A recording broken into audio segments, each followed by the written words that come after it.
पूरे देश में इस समय लोकसभा चुनाव का माहौल बहुत तेज़ी के साथ चल रहा है। प्रधानमंत्री मोदी अयोध्या से लेके बनारस से लेके पूरे देश में लगभग रोड शो करते जा रहे हैं।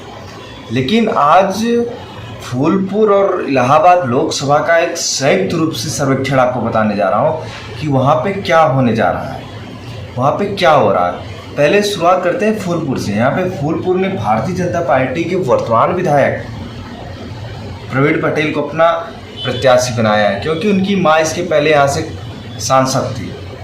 और वहीं इलाहाबाद लोकसभा से उन्होंने पूर्व विधानसभा अध्यक्ष, पश्चिम बंगाल के पूर्व राज्यपाल श्री केसरीनाथ त्रिपाठी के पुत्र को अपना प्रत्याशी बनाया है। अब बात करते हैं समाजवादी पार्टी ने और कांग्रेस गठबंधन ने इलाहाबाद लोकसभा सीट से उज्ज्वल रमण सिंह को अपना प्रत्याशी बनाया है, तथा वहीं फूलपुर से जगन अमरपाल मौर्य को बनाया है। बसपा की बात करते हैं, बसपा फूलपुर से जगन्नाथ पाल को बनाई है और वहीं दूसरी तरफ इलाहाबाद से रमेश बहादुर पटेल को बनाया।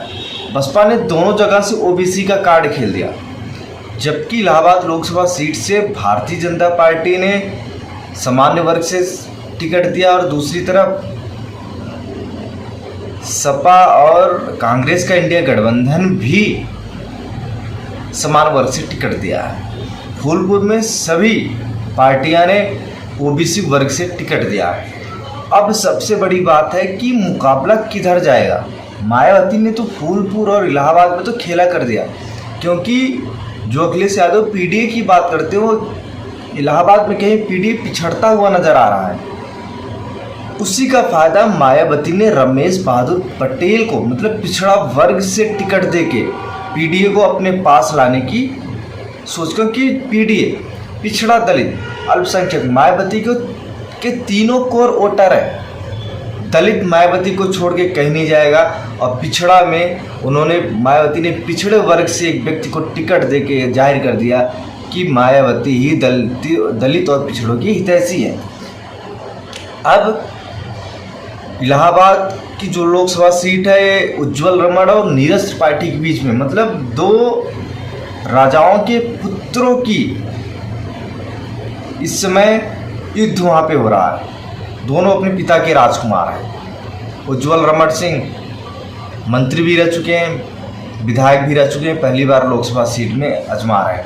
वहीं केसरीनाथ त्रिपाठी के पुत्र श्री नीरज त्रिपाठी पहली बार चुनाव में उतरे हैं। उनका राजनीति से कहीं दूर दूर का वास्ता नहीं था, लेकिन पिता की विरासत आगे बढ़ानी थी, पार्टी ने उन्हें मौका दिया। अब लड़ाई बहुत दिलचस्प होने वाली है, क्योंकि ब्राह्मण ठाकुर भारतीय जनता पार्टी का कोर वोटर है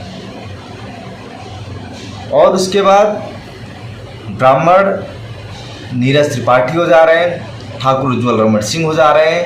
अब वोट बंटने के चांस, इसका फायदा बसपा यहाँ से उठा सकती है, बसपा यहाँ से जीत सकती है। लेकिन मोदी लहर पे सवार नीरज त्रिपाठी अपनी जीत के दावे कर रहे हैं। राहुल गांधी की रोजगार की गारंटी लेकर उज्ज्वल रमण अपनी जीत की गारंटी ठोक रहे हैं। अब बात होती है रमेश बहादुर पटेल, पिछड़ों दलितों के वोट को लेकर अपनी जीत की गारंटी ठोक रहे हैं। अब आने वाला समय क्या होगा ये तो वक्त बताएगा। अब आते हैं फूलपुर में।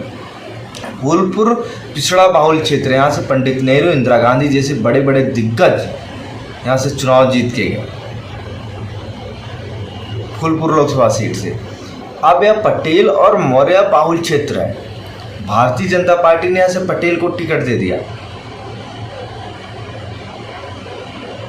और समाजवादी पार्टी और इंडिया गठबंधन ने मौर्य को टिकट दे दिया। अब लड़ाई बहुत दिलचस्प है। वोट किधर बटेगा, किधर नहीं बटेगा, इन सब चीज़ों को देखते हुए बहुजन समाज पार्टी ने भी पिछड़ा वर्ग से एक टिकट दे दिया, दावा ठोक दिया जगन्नाथ पाल के ऊपर मामला। और ये लड़ाई बहुत दिलचस्प है, क्योंकि अभी सपा और बसपा के समर्थक नामांकन के दौरान आमने सामने हो गए थे। अब लड़ाई दोनों सीटों पे बहुत दिलचस्प होने वाली है। आपको क्या लगता है, प्रवीण पटेल जीतेंगे या अमरनाथ मौर्य जीतेंगे? क्योंकि अमरनाथ मौर्य पहले भाजपा में थे, भाजपा के बहुत सक्रिय नेता थे, फिर 2022 में समाजवादी पार्टी में वापस आए। अब लड़ाई बड़ी दिलचस्प है दोनों सीटों पे। आपका क्या कहना है थोड़ा कमेंट बॉक्स में बताते हुए जाइएगा, जिससे जो विश्लेषण होता है ना और सटीक आप सबके बीच में मैं लेकर आऊँ। नमस्कार।